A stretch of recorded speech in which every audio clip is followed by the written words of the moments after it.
안녕하세요. 김성길 목사와 함께하는 예수님 이야기 제1단원 오늘 48번째 시간이 되겠습니다. 교재로는 171페이지입니다. 자, 그동안 우리가 제3부를 쭉 살펴봤습니다. 자, 기억나십니까? 큰 제목 1부에서는 구원을 받아야 될, 멸망하게 된 우리 인간의 모습, 그 다음에 이제 제2부에서는 구약에서 계시된 예수 그리스도에 대한 구약에 계시된 메시아의 역사를 다뤘죠. 그리고 이제 제3부에서는 이제 신약으로 넘어와서 예수님의 이야기가 나옵니다. 그렇다면은 우리의 구세주 예수 그리스도인데 이분이 과연 그리스도인 증거가 뭐냐? 그래서 이제 이런 부분들을 쭉 우리가 살폈어요. 그래서 제1장에서는 구약과 신약의 특징, 차이점이 뭐냐? 구약은 메시아가 온다는 사실을 예언을 하고 있고, 신약은 예수님이라는 분을 소개하는데 이분이 바로 구약에 오시리라고 하신 그분이다 라는 것을 이야기를 하죠. 자, 2장에서는 예수 그는 과연 누구인가? 자, 이분이 과연 메시아인가 아닌가? 당시에 많은 논쟁들이 있었고요. 자, 세 번째는 예수 그가 계시된 구세주인가? 우리는 그렇다. 이유가 뭐냐? 세 가지 이유를 이야기했었죠. 하나는 하나님이 증언하셨기 때문이다. 구약의 메시아가 오리라고 예언해 주신 그분이 예수님을 보고 이 사람이 이가 바로 내 아들이고 내 사랑하는 자고 내가 보내려고 한 그자다. 이걸 증거하셨죠.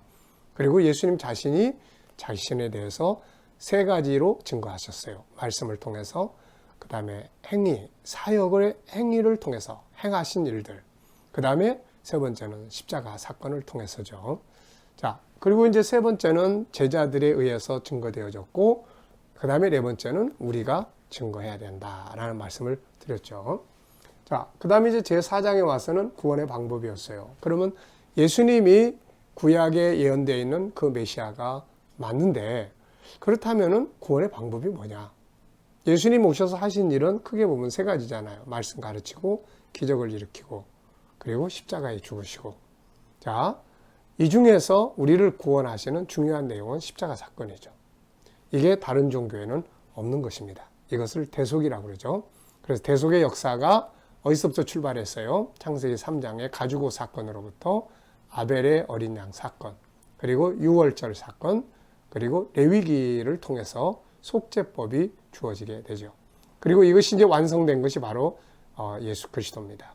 그리고 우리가 이제 예수님을, 우리의 대속의 완성이 예수님을 통해서 이루어졌는데, 예수 그리스도께서 우리의 구세주가 되기 위해서 하신 일들, 우리가 꼭 알아야 될 것들이 있었죠. 그 첫째는 그가 구세주가 되기 위해서 이 땅에 오셔서 하늘 보좌 버리시고 내려오셔서 사람을 섬기시며 하셨던 일들, 그리고 하룻밤 사이에 받았던 5번의 재판, 그리고 십자가에 넘겨주신 십자가 사건, 이런 것들을 우리가 대속에서 살펴봤습니다. 자, 이제는 5장에서는 이제 구원의 결과죠. 자, 이제 우리는 믿음으로 구원을 받습니다. 예수 그리스도만이 우리의 유일한 구세주예요. 창세기 3장에서 인간이 죄를 짓고 사망에 이르고 에덴에서 쫓겨나고 천국에서 쫓겨나서 지옥에 들어가는 이 모든 문제들을 오직 예수 그리스도, 죄사함에서, 죄에서 구원하실 유일한 메시아를 통해서 우리는 죄사함 받고 믿음으로 의롭게 됐습니다. 이제 행위가 아닌 믿음으로 죄에서 구원을 받게 되는 것이죠. 그래서 주 예수를 믿으라. 주 예수를 믿으라. 그리하면 너와 내 집이 구원을 받으리라. 믿으면 구원을 받는 거예요. 이분이 구세주요, 십자가가 우리 죄를 대속한 것이라는 걸 믿는 믿음이 우리를 구원하는 것입니다. 자, 그렇다면은 이제 구원의 결과는 무엇일까요? 그리고 구원은 언제 완성이 될까요? 물론 믿음으로 법적으로 구원은 이미 다 완성됐죠. 그러나 현실적으로는 언제 이것이 완성될까요? 오늘 이 시간에는 요 5장에 대한 내용을 우리가 살펴보도록 하겠습니다. 자, 교재는 이제 171페이지입니다. 이제 예수 안에서 인간의 구원이 이루어지게 되었습니다. 그분만이 인간의 진정한 구세주가 되기 때문이죠. 안타깝게도 세상은 이것을 알지 못한다. 그토록 기다리던 구세주가 오셨지만 그들은 알지 못하고 있다. 요한복음 1장에 보면은 사도 요한은 이 문제를 굉장히 안타까워했죠. 우리의 구원자가 세상에 오셨지만 세상이 그를 알지 못하고 있다는 것이죠. 더 안타까운 것은 그에게로 돌아온 사람들 중에서도 아직 그가 진정한 구원자임을 알지 못하고 그에게 와서 진짜 구원을 원하는 것이 아니라 단순히 세상 것들만을 구하는 경우가 많다는 것입니다. 우리가 분명히 알아야 될 것은 바로 구원은 세상 것들을 주는 것이 아니고 죄에서 구원받는 거죠. 세상 것은 어떻게 보면 이 땅에 살게 하신 하나님이 당연히 이 땅에 필요한 것들을 주시는 거죠. 이거는 믿는 자나 안 믿는 자나 모두에게 주시는 보편적 은혜가 되는 겁니다. 우리가 말하는 구원이라고 하는 것은 특별한 은혜, 죄사함이죠. 우리의 행위로 죄사함 받는 게 아니라 예수님을 믿음으로, 대속의 믿음으로 우리가 죄에서 구원받고 천국에 가게 되는 거예요. 세상의 것은 살아가는 동안 필요한 것이지만 천국은 영원히 우리에게 필요한 것입니다. 그래서 우리가 이 보편적 은혜도 누려야 되지만 특별한 은혜, 정말 하나님의 특별한 은혜, 죄에서 구원받는 것 반드시 이루어져야 되죠. 왜냐하면 세상 것들은 시간이 지나가면 다 지나가고 마지막 남는 것은 하나님 앞에 구원받았냐 못 받았냐, 천국 가냐 지옥 가냐, 이것만 딱 남는 거예요. 네. 자, 믿음으로 이루어지는 구원. 우리는 지금까지 구원자가 누구인지, 구원의 법이 뭔지를 살펴봤습니다. 그렇다면 구원은 어떻게 이루어질 수 있는 것일까요? 자, 누가복음 24장 47절에 보면은 그의 이름으로 죄사함을 얻게 하는 회개가 예루살렘으로부터 시작하여 모든 족속에게 전파될 것이 기록되었다. 그분의 이름으로 죄사함을 받습니다. 그분이 대속자이기 때문에. 요한복음 1장 12절에는 영접하는 자 곧 그 이름을 믿는 자들에게는 하나님의 자녀가 되는 권세를 주셨습니다. 예수 그리스도의 이름을 믿는 자는 하나님의 자녀가 되는 거죠. 요한복음 3장 16절 하나님이 세상을 이처럼 사랑하사 독생자를 주셨으니 이는 저를 믿는 자마다 멸망치 않고 영생을 얻게 하려 하심이니라. 그를 믿으면 멸망하지 않고 영생을 얻게 돼요. 창세기 1장 우리 인간이 존재하는 이유가 뭡니까? 하나님이 사람을 창조하신, 천지 만물을 창조하시고 역사를 시작하시고 진행하신 이유가 뭐예요? 바로 인간에게 주시고자 하는 영생 때문입니다. 영생이죠. 영생은 우리의 존재의 목적입니다. 네. 이것을 예수 그리스도를 믿음으로 얻게 되는 거죠.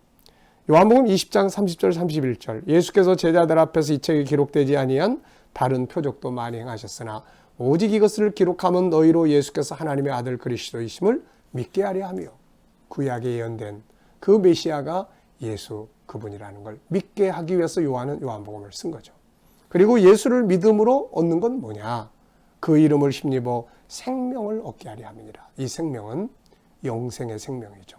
영원한 생명.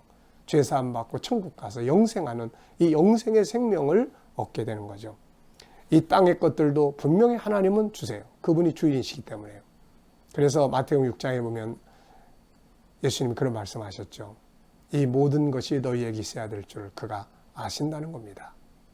그래서 우리가 먼저 해야 될 일은 바로 그 나라와 그 일을 구하라는 것이죠. 그러면 이 모든 것 다 주시겠다는 겁니다. 인간에게 정말로 중요한 것은 떡이 아니라 바로 영원한 생명이죠. 자, 사도행전 10장 43절 저에 대하여 모든 선지자도 증거하되 바울은 예수께서 이 모든 선지자들이 바로 이 예수 그리스도를 증거하고 있다 하는 것을 설명하고 있습니다. 베드로 사도가 증거를 했습니다. 베드로 사도 한번 확인을 해볼게요. 사도행전 우리 10장을 넘어 보겠습니다. 10장은 베드로가 고넬료의 집에 가가지고 말씀을 전하는 내용인데요. 사도행전 10장은 고넬료의 집에 갔던 베드로가 증거를 합니다. 자, 43절. 네. 그 앞부분을 보면은 이제 34절. 베드로가 입을 열어 말하되, 그리고 쭉 내려가서 43절. 그에 대하여 모든 선지자도 증언하되. 바울이 아니고 베드로가 고넬료의 집에 가서 이 말씀을 전했어요. 뭐라고 이야기했습니까? 저에 대하여 모든 선지자도 증거하되 저를 믿는 사람들이 다 그 이름을 힘입어 죄사함 받는다. 예수의 이름을 힘입어 죄사함 받는다. 창세기 3장에서의 구원이에요. 자, 사도행전 13장 38절 39절, 이것은 이제 바울이 1차 사역에 갈라디아 지역에 갔을 때 전했던 복음이에요. 그러므로 형제들아 너희가 할 것은 이 사람을 힘입어 죄사함을 너희에게 전하는 이것이며 또 모세의 율법으로 너희가 의롭다 하심을 얻지 못하던 모든 일에도 이 사람을 힘입어 믿는 자마다 의롭다 하심을 얻는 것이다. 이 사람 예수 그리스도를 통해서 죄사함을 받게 되는 거죠. 로마서 5장 1절, 그러므로 우리가 믿음으로 의롭다 하심을 얻었은즉 우리 주 예수 그리스도로 말미암아 하나님으로 더불어 화평을 누리자. 로마서 10장 9절 10절, 네가 만일 내 입으로 예수를 주로 시인하며 하나님께서 그를 죽은 자 가운데서 살리신 것을 내 마음에 믿으면 구원을 얻으리니 사람이 마음으로 믿어 의에 이르고 입으로 시인하여 구원에 이르느니라. 아멘입니다.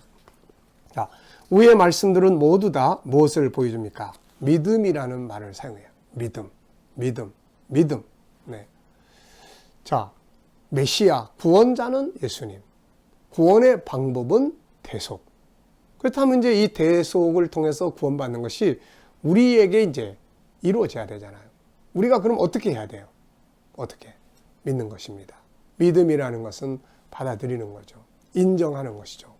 물론 이 믿음은 내 의지로만 되는 건 아니죠. 성령의 도우심을 필요로 합니다.